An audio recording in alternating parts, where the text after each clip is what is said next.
철로역정에 보면 기쁨의 산을 통과한 이제 두 순례자가 이렇게 어디로 갈지 이렇게 두 갈래 길이 나왔는데요. 어디로 갈지 모르다가 피부는 하얀데 피부는 검은데 흰 옷을 입은 사람을 만납니다. 그래서 그가 이쪽으로 가는 길입니다. 그래서 그를 따라가요. 그를 따라가다가 어느 정도 들어갔는데 그물에 걸려서 그에게 딱 포박이 됩니다. 그제서야 그 사람이 아첨꾼이라는 걸 알았어요. 분명히 기쁨의 산에서 순례자들이 아첨꾼을 조심해라 이렇게 얘기를 했거든요. 그런데 그렇게 말을 잘하고 또 흰 옷을 입은 사람이 아첨꾼일 거다 이렇게 생각을 못했던 거죠. 그들이 또 하나 잊었던 거는요, 그 말씀에 대한 이야기, 그러니까 분명히 그렇게 얘기해 줬던 그 이야기를 잊었던 거예요. 결국에는 말씀과 분별 두 가지를 다 놓쳤습니다. 이렇게 아첨꾼은요, 요즘으로 따지면 타락한 목회자를 말할 수도 있을 것 같습니다. 좋은 이야기를 하는 것 같은데 실제로는 잘못된 길로 데려가고 있는 거죠. 예일대학교의 문화역사 교수가 이단의 매혹이라는 글을 1980년대에 썼습니다. 여기에 이런 얘기가 나와요. 이단은 급진적이고 아주 혁신적이다. 그러니까 이단이 좋다는 거죠. 그리고 정통파는 단조롭고 너무 변화가 없다. 그래서 이렇게 요즘 현대 사조에서는 좀 더 이단에 대해서 넓은 마음을 좀 가져줘야 된다. 이런 이야기를 했습니다. 1980년대 미국의 분위기를 말해주고 있습니다. 현재는요, 미국에는 지금 제7안식교와 같은 이단들도 정통 교단으로 이렇게 받아주는 분위기가 계속 이루어지고 있습니다. 왜냐하면 이런 글들이 계속해서 나왔기 때문입니다. 저희가 이렇게 신앙생활을 해나갈 때요, 이단적인 사조를 좀 조심해야 됩니다. 그러려면요, 말씀에 대한 그 이해와 정확한 믿음에 대한 분별, 이 두 가지가 우리 삶에 꼭 필요합니다. 오늘 사도 바울이 골로새 교회에 그런 염려하는 마음이 가득 차 있습니다. 왜냐하면요, 거짓된 가르침들이 이 골로새 교회 안에 가득 있었기 때문입니다. 그래서 그 거짓된 가르침들이요, 이 복음을 아주 위협하고 있다 이렇게 생각을 했어요. 오늘 읽은 본문은요, 크게 이렇게 두 가지의 단락으로 나눌 수가 있습니다. 오늘 읽었던 15절까지 말씀은요, 그리스도가 어떤 분이고 그분이 도대체 우리에게 무엇을 주는지 그것을 앞단락에서는 이야기하고 있습니다. 뒤에 단락에서는요, 이단에 대한 이야기를 해주고 있어요. 이단들이 이러이러한 이단들이 있고 이 이단들에 대한 해악을 말해주고 있습니다.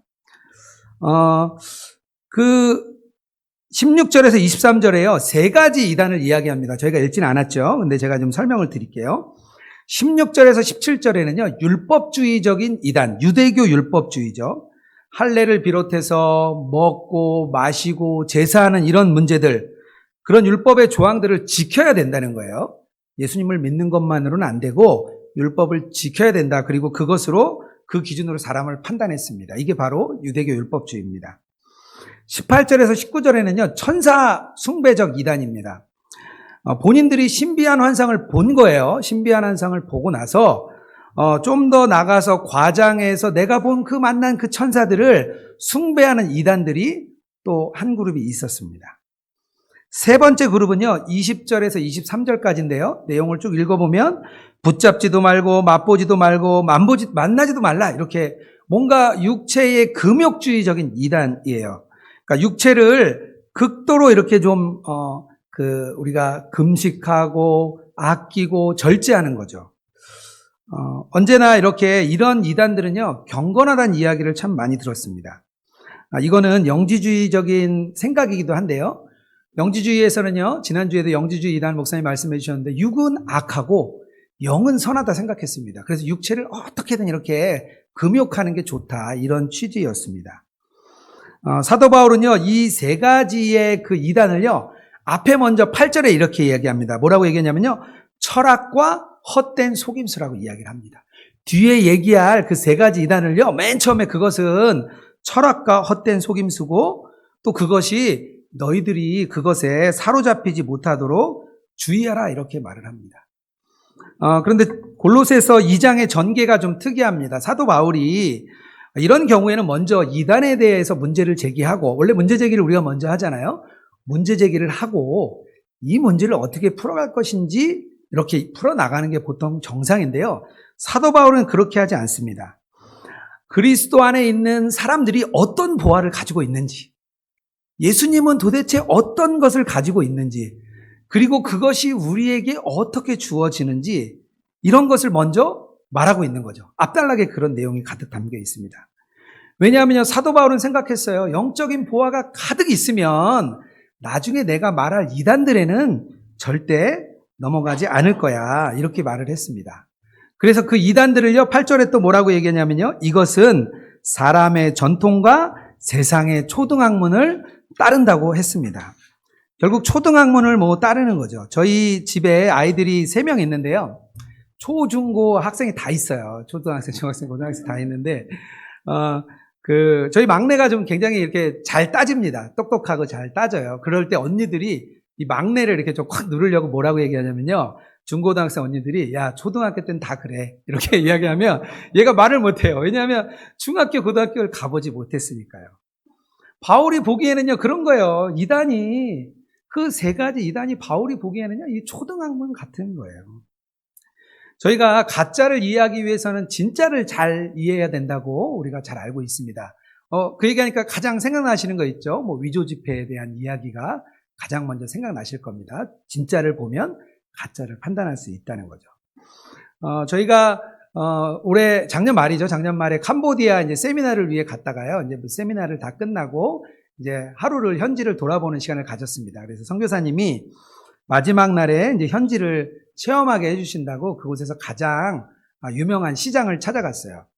근데 그 시장이 가보니까요, 일명 이렇게 짝퉁 시장이더라고요. 막 가짜들이 엄청 많은 거예요. 근데 제가 이렇게 지나가다가 제 운동화와 똑같은 신발이 걸려 있는 걸 봤어요. 그런데 보니까 제 신발이랑 너무 똑같은 거예요. 그래서 제가 그거를 들었다 놨다 제 신발도 벗어보고 막 비교를 해봤습니다.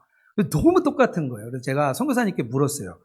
선교사님, 근데 이게 짝퉁이라고 그랬는데 너무 똑같다. 그랬더니, 그럴 수 있다는 거예요. 왜냐하면 여기에 그걸 만드는 공장들이 많기 때문에 그걸 보고 그대로 따라할 수 있다는 거예요. 거기서 일했던 사람이 나와서 일을 하면요, 똑같이 만들 수 있다고 이야기를 해 주었습니다. 저희가 진짜와 이렇게 가짜를 좀 잘 분별해야 됩니다. 사도 바울이 9절에서 15절까지요, 예수님에 대한 이야기, 그리스도에 대한 이야기를 3가지 해주고 있습니다. 이 3가지 이야기를 가지고요, 3가지 이단을 하나씩 이렇게 무너뜨립니다. 첫 번째는 뭐냐면요, 9절에서 10절입니다. 제가 한번 읽어볼게요. 그 안에는 신성의 모든 충만이 육체로 고하고 너희도 그 안에서 충만하여 졌으니. 그리스도의 충만에 대해서 이야기를 하고 있습니다. 그 안에 신성의 모든 충만한 육체로 거한다. 이런 의미는요, 하나님이 가지고 계신 신적인 속성을 예수님이 가지고 계시고, 그 예수님이 또 육신으로 몸 안에도 오셨다 그랬잖아요. 육신으로도 그것을 가지고 계시다고 말하는 것입니다. 그렇다면 하나님의 그 속성은 우리가 잘 아는 거죠. 하나님의 속성들이죠. 영원하시고 거룩하시고 무한하시고 그리고 또 영원하신 그 하나님. 그래서 쉽게 저는 이렇게 영지고 영무, 영원하시고 지혜로우시고 거룩하시고 무한하신 영원하신 하나님 이런 얘기를 하는데요. 그 하나님이 가지고 계신 걸 모두 예수님이 가지고 계신 거예요. 이것에는요, 부족함이 없습니다. 하나님이 부족함이 있으시겠어요? 그것을 그대로 가지고 있기 때문에 부족함이 없습니다. 그런데 예수님만 그런 것이 아니라 너희도 그 안에서 충만하여졌다 이렇게 말을 합니다. 그 예수님의 충만함이요, 우리의 충만함이라는 거예요. 그게 왜 그런 거죠? 우리가 예수님 안에 있으니까요. 우리가 예수님 안에 있다고 얘기하잖아요. 여기서 너희도 그리스도 안에서, 예수 안에서 그 예수님의 충만함이 우리 것이 되었습니다. 이 충만함 안에는요, 특별히 뭐가 포함되어 있냐면요, 인간의 그 죄사함과 구속함, 우리의 구원이 그 안에 포함되어 있습니다. 죄사함과 구원이 포함되어 있는 거죠. 왜냐하면 하나님의 그 의로움과 거룩함이 우리에게 왔기 때문에요, 우리가 깨끗하여지고 정결하여진 것입니다.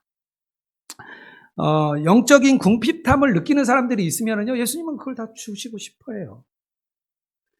그래서 예수님 안에 있는 사람들은요, 그 충만함을 이렇게 누릴 수밖에 없습니다. 그런데 이 골로새 교인들이요, 예수님 안에서 이 충만함을 누렸던 게 아니라 다른 곳에서 뭔가 더 필요하지 않나? 그래서 유대교 율법주의를 따랐던 겁니다. 유대인들은요, 과거의 그 예배를 이렇게 좀 생각했던 것 같아요. 한번 성전 제사의 예배를 한번 좀 생각해 보세요. 그 동물을 끌고 오고, 동물을 잡고, 피를 내고, 태우고, 올리고 이런 과정들. 또 제사장들이 옷을 입었는데요. 이 거룩한 옷을 입었습니다. 그때 당시에는 볼 수 없는 아주 거룩한 옷을 입었어요. 유대교 제사장들이 얼마나 이 옷을 거룩하게 여겼냐면요. 이 유대교 제사장들을 탄압하기 위해서요. 로마는요. 이 옷을 자기들이 관리했습니다. 그리고 제사를 드릴 때만 옷을 내어줬어요. 그래서 유대인들이 그것 때문에 막 그 폭동이 일어나고 막 했습니다. 그 옷을 달라는 거죠. 그러니 그런 예배를 드리다가 초대 예배는요. 이렇게 모여서 말씀 듣고 성찬 나누는 게 다였어요. 그러고 보니까 뭔가 부족한 것 같았던 거예요. 이들은요, 예수님의 충만함을 이해하지 못했습니다. 그런데요, 이 과거의 예배는요, 사실 되게 유한합니다. 일주일 동안 우리가 가서 제사 드리고요, 일주일 동안 죄를 또 져요. 그럼 또 다시 일주일 후에 가서 또 그 제사를 드려야 되는 거예요. 나 대신 제물을 잡아야 되는, 끝없이 제물을 잡아야 되는 게 과거의 예배였습니다. 하지만 영원한 제물이신 예수님이 오셔서요, 또 피를 매번 낼 필요가 없는 거예요. 그러니 이 사람들이 그걸 모르다 보니까 다시 그 제사 드리는 그 예배가 오히려 그들에게는 더 높아 보였습니다. 당시에는요, 예수님이 있을 때 대제사장이 있었어요. 근데 예수님은 그 대제사장과 상관없이 사역을 하셨습니다. 그리고 저희는요, 예수님의 바로 제자예요. 대제사장은요, AD 70년에 유대교인들이 유대교 전쟁이 일어나서요, 다 죽었어요. 지금도 유대교회는요, 제사장이 없습니다. 왜냐하면 유대교 제사장은 혈통인데 혈통이 끊어졌기 때문입니다. 그래서요, 목회자도 제사장이 아니에요. 우리는 다 주님의 거룩한 성도고요, 바로 주님의 제자들입니다. 바울 사도는요, 이렇게 예수님이 대제사장이기 때문에 그분을 따라야 된다고 그랬는데, 그 영적인 빈 곳을 세우는 그 따라가는 사람들을요, 17절에 뭐라 그랬냐면요, 그림자 안에 살고 있다, 이렇게 말을 했습니다. 다른 체험을 찾고자 하는 사람들은 그렇게 이야기를 한 거죠. 제가 이렇게 좀 싫어하는 그런 것들이 좀 있는데요. 이게 뭐냐면요, 뭐를 하게 되면 이렇게 좀 부족함을 느끼는 것들을 저는 좀 좋아하지 않습니다. 자전거를 제가 한번 타보니까요, 몰랐는데 이렇게 그 한강에 나가보니까 좋은 자전거가 그렇게 많더라고요. 갑자기 제가 탄 자전거가 너무 초라해 보였습니다. 그리고 캠핑에 가보니까요, 처음에는 작은 텐트 하나, 의자 2개 이렇게 사서 가보니까요, 어떤 분들은 뭐 테이블도 있고 탁자도 있고 아예 집안을 옮겨온 것 같더라고요. 그래서 그걸 보면서 이렇게 저분들은 이렇게 뭔가를 많이 갖고 있지. 근데 뭐를 하나하나 보려면 다 이렇게 장만하려면 다 이렇게 비용이 비싸더라고요. 뭔가 우리에게 부족함을 주는 거죠. 요즘 경제 시스템은요, 이렇게 그 많은 결핍을 양산해 냅니다. 그래서 광고할 때 어떻게 하냐면요, 이걸 사면 너희들이 행복하고, 이걸 사면 너희들이 정말 충분한 삶을 사는 것 같고, 안락한 삶을 위해서 이런 것이 필요합니다. 이런 게 요즘의 경제 시스템이에요.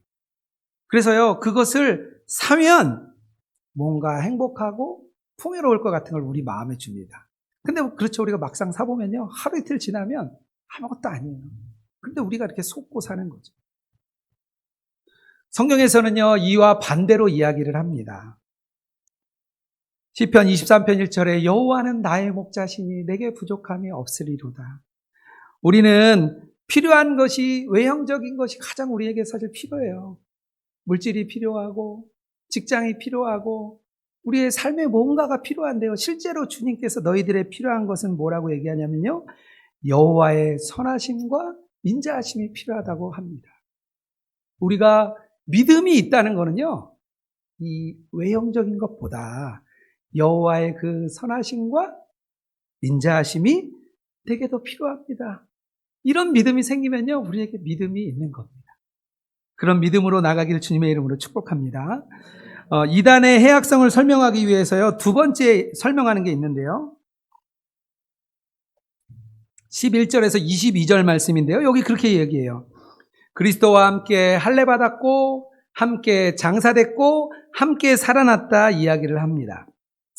그것은요, 예수 그리스도와 나누는 교제를 이야기합니다. 주님과 교제를 이루는 거예요.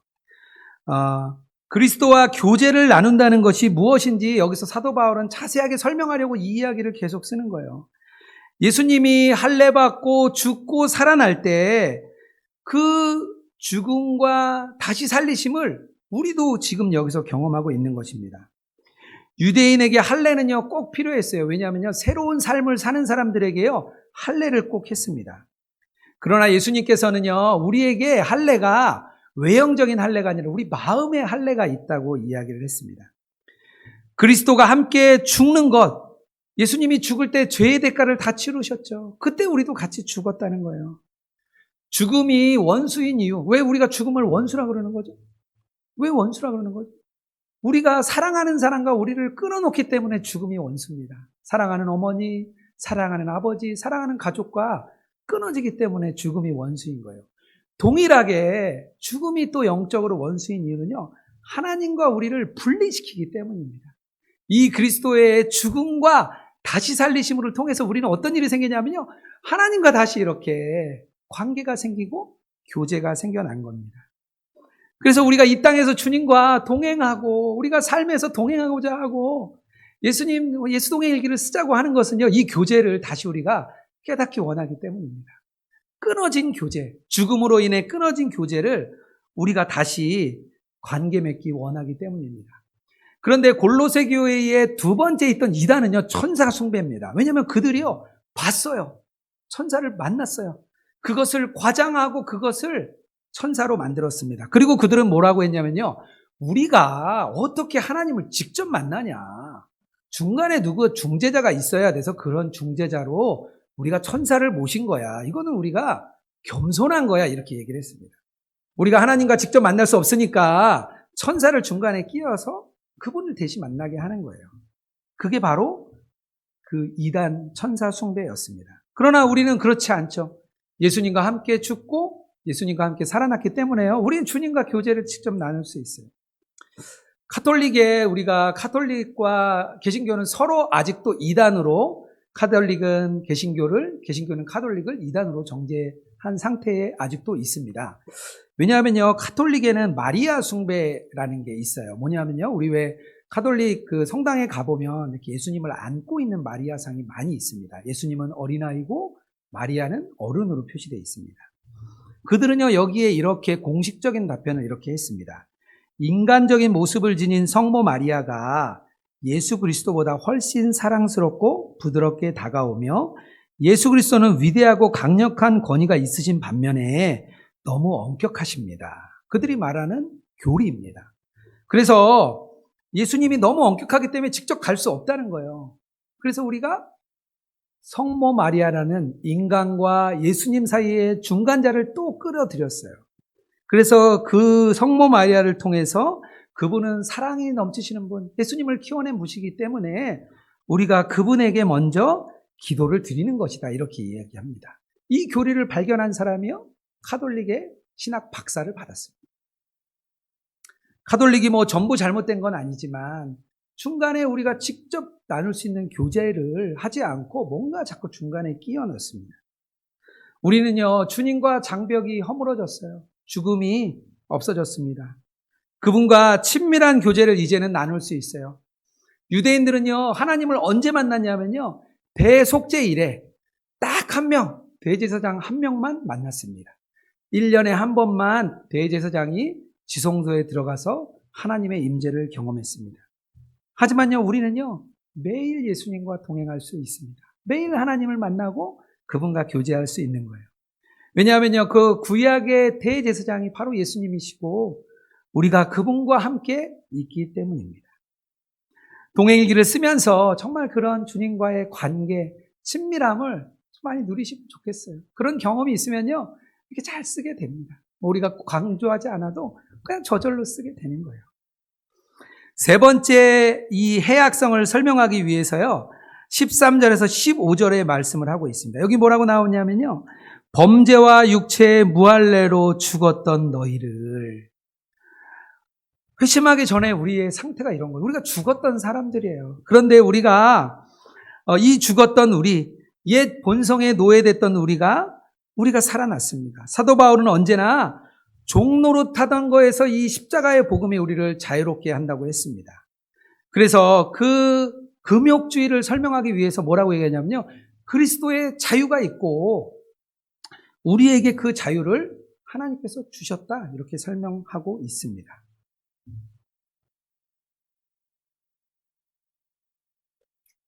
이단들이 가지고 있는 금욕주의는요, 굉장히 경건해 보였어요.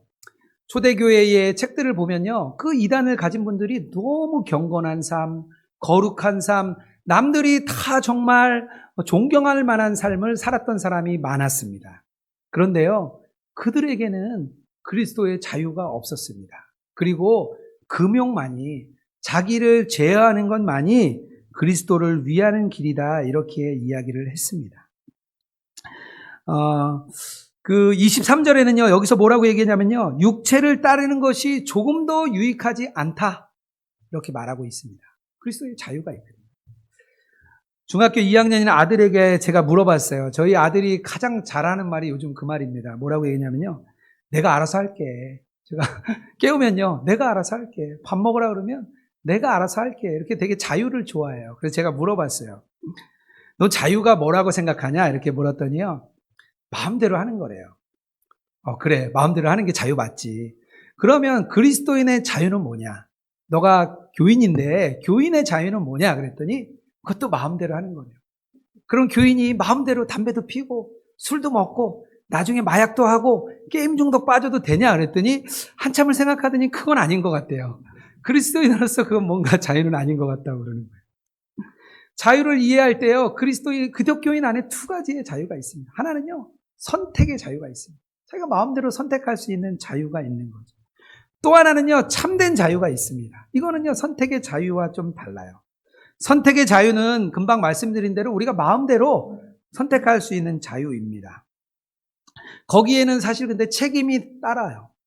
세상 사람들은요, 마음대로 합니다. 주일에 하나님 말씀대로 살지 않고요, 하나님과 멀게 살아도 아무 문제 없습니다. 본인이 주일에 쉬고 싶으면 쉬고 자고 싶으면 자고 놀고 싶으면 놉니다. 본인들에게 그저 선택할 뿐이죠. 그런데요, 그 선택에는 책임이 있죠. 뭐냐면 나중에 영원한 죽음으로 가게 돼 있습니다. 그런데 그리스도인들은요, 책임이 있는데도요, 선택의 자유가 있는데도 주일에 어디 가지 않고 이렇게 예배당에 와요. 온라인으로 예배할 수도 있고 이곳에 올 수도 있고 여러 가지 자유가 있지만 주님께 묻고 결정하고 따라갑니다. 왜냐하면요, 그리스도인에게는요, 참된 자유가 있기 때문입니다. 이 참된 자유는 뭐냐면요, 하나님을 기쁘게 해드릴 수 있는 자유예요. 이 하나님을 기쁘게 해드리고 말씀에 순종할 수 있는 능력은요, 아무에게나 주어지지 않습니다. 믿지 않는 많은 사람들에게는 절대 주어질 수 없는 능력이고요, 오직 그리스도와 연합한 자들에게만 주어지는 자유입니다. 죄는요, 이렇게 먹을 것을 주고 속박을 해요. 출애굽하기 전에 이집트에 살았던 그 이스라엘 백성들은요, 이집트인들의 노예였습니다. 그들의 속박돼 있었죠. 근데 고고학자들이 이렇게 발굴을 해보니까요, 피라미드를 짓기 위한 마을이 있었는데 그곳에 고기가마가 발견됐습니다. 일을 시키기 위해서요, 잘 먹였던 거예요. 왜 이스라엘 백성들이 자꾸 출애굽해서 광야를 갈 때 자꾸나 고기 먹었다 얘기를 하냐면요, 진짜 먹었던 거예요. 이 죄는요, 먹을 것을 주고 자유를 삽니다. 그걸 모르는 이 이스라엘 백성들이 자꾸나 그때가 좋았다고 얘기한 거예요. 종의 길로 자꾸만 가겠다고 이야기를 한 겁니다. 여러분들은 어떤 자유를 가지고 있고 싶으십니까? 그저 마음대로 선택하고 싶은 그 선택의 자유입니까? 아니면 그리스도와 함께함으로 인해 생긴 정말 참된 자유를 가지고 계십니까? 그 자유를 주님 앞에 마음껏 기쁘게 해드릴 수 있도록 했으면 좋겠습니다. 사도 바울은 세 가지 이단을 이야기했습니다. 율법주의와 천사숭배와 금욕주의를 이야기했는데요, 이 그리스도의 충만함으로 그리스도의 율법주의를 깨뜨렸습니다. 또 그리스도와 나누는 직접적인 교제를 가지고요, 이 천사숭배 사상을 깨뜨려 버렸습니다. 그리고 그리스도와 말미암은 그 자유로 인해서 이 금욕주의를 모두 깨뜨려 버렸습니다. 이 세 가지의 그리스도의 그 모든 것은요, 다 십자가를 통해 이루신 것입니다. 그리스도의 충만과 교제와 자유는요, 우리가 보니까요, 다 그리스도의 십자가에서 다 이루신 일들입니다. 결국에는요, 그리스도의 이 십자가의 의미를 정확히 아는 사람은요, 이 모든 것들을 다 깨뜨려 버릴 수 있습니다. 그런데 모두가 십자가의 진정한 의미를 알았던 것은 아닙니다. 로마인들은요, 십자가는 혐오스러운 것이었어요. 십자가형은요, 노예나 반역자나 이방인들에게만 했습니다. 그리고 십자가에서 죽는 것은요, 당시에 가장 치욕적인 죽음이었어요. 그래서 그들에게, 그 로마 시민에게 베푸는 혜택이 하나 있었는데요, 로마 시민들은 십자가에 달지 않았습니다. 그래서 사도 바울이 마지막에 죽을 때 참수형을 당했던 이유는요, 로마 시민이었기 때문입니다. 유대인에게는요, 십자가는 저주였어요. 그들은 2000년이나 그리스도를 계속 기다렸습니다. 그런데 끝까지 예수님을 알아보지 못했습니다. 예수님을 성 밖에 이렇게 매달았던 이유는요, 자기네 그 전통 안에서요, 거룩한 도성 안에서는 형을 집행할 수 없었기 때문에 성 밖에 십자가에 매달았습니다. 그들은 구약 성서를 외우고 지키고 따랐는데요, 결국에는 진정한 그리스도인 십자가를 알지 못했습니다.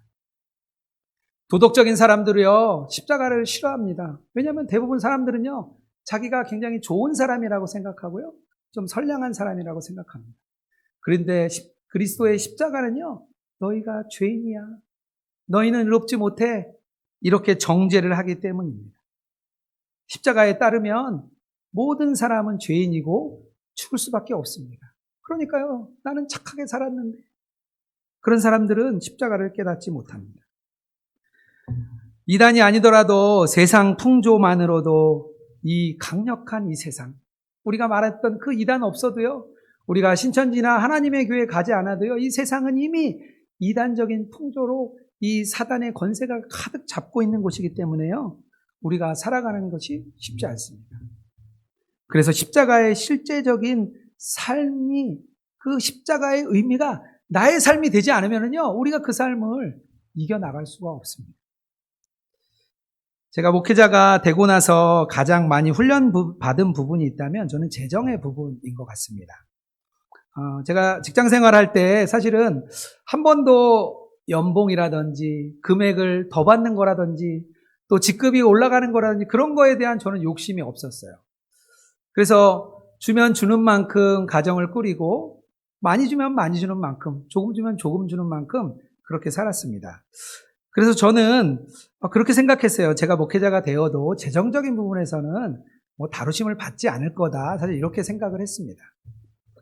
그런데 막상 정말 이제 목회자가 되고 다니던 직장을 내려놓고 교회에 들어오고 보니까 가장 크게 그 부분에 다루심을 받았습니다.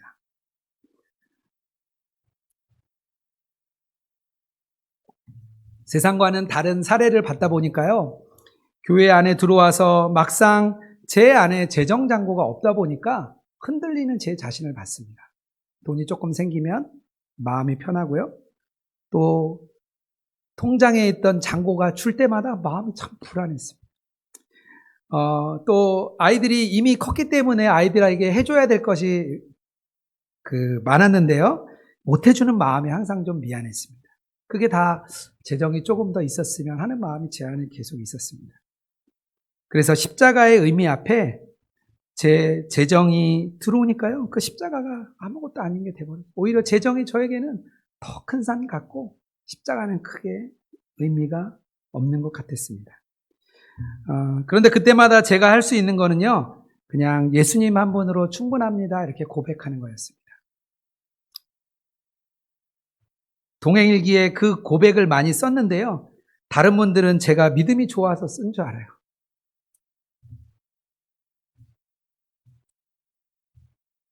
그런데 저는 알죠.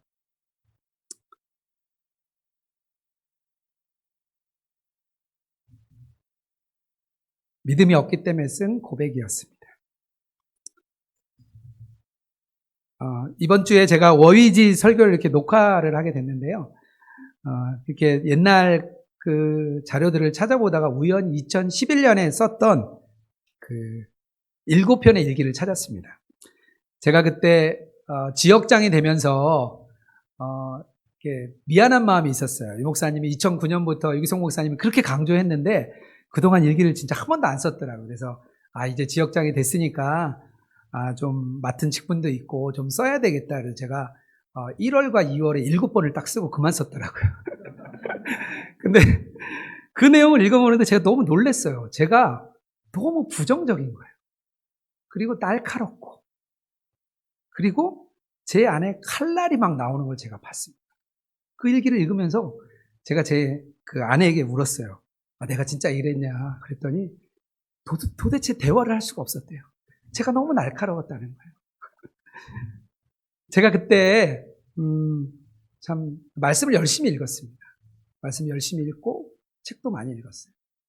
제 안에 있는 그 작은 교만이 날카로운 칼로 나왔었습니다. 그 일기를 읽고 다시 이제 설교를 하면서 최근의 일기를 제가 읽었습니다. 그런데요, 제가 봐도 이렇게 너무 다른 거예요. 제가 굉장히 부드러워졌고 굉장히 이렇게 착해졌습니다. 마음이 많이 긍정적이 됐어요. 그래서 제 아내에게 물었죠. 내가 많이 부드러워졌냐? 그랬더니 변했대요, 제가. 그리고 이제 어제 새벽에 이제 김승희 목사님하고 같이 이제 우리가 장례식에 갔다가 제가 물었어요. 목사님, 제가 많이 변했습니까? 그랬더니 변했대요. 제가 돌아봤어요. 결국에는 그 주님과의 교제가 저를 이렇게 바꿔주었습니다. 저는 언젠지 몰랐는데요. 그 십자가의 의미가 저에게 진짜로 다가왔습니다. 여러분들에게 십자가의 의미가 어떤 의미인지 한번 좀 생각해 보시면 좋겠습니다. 예수님께서 십자가에 못 박힐 때요, 3가지가 못이 박혔습니다. 첫 번째는요, 예수님이 박히셨어요. 마가복음 15장 24절에 예수를 십자가에 못 박고 이런 말씀이 있습니다. 그래서 예수님과 손과 발에 못자국이 있어서요, 실제로 보여주었죠. 또 예수님이 죽으실 때 못 박힌 것이 또 하나 있는데요. 뭐냐면요, 총독이 작성한 명패였습니다.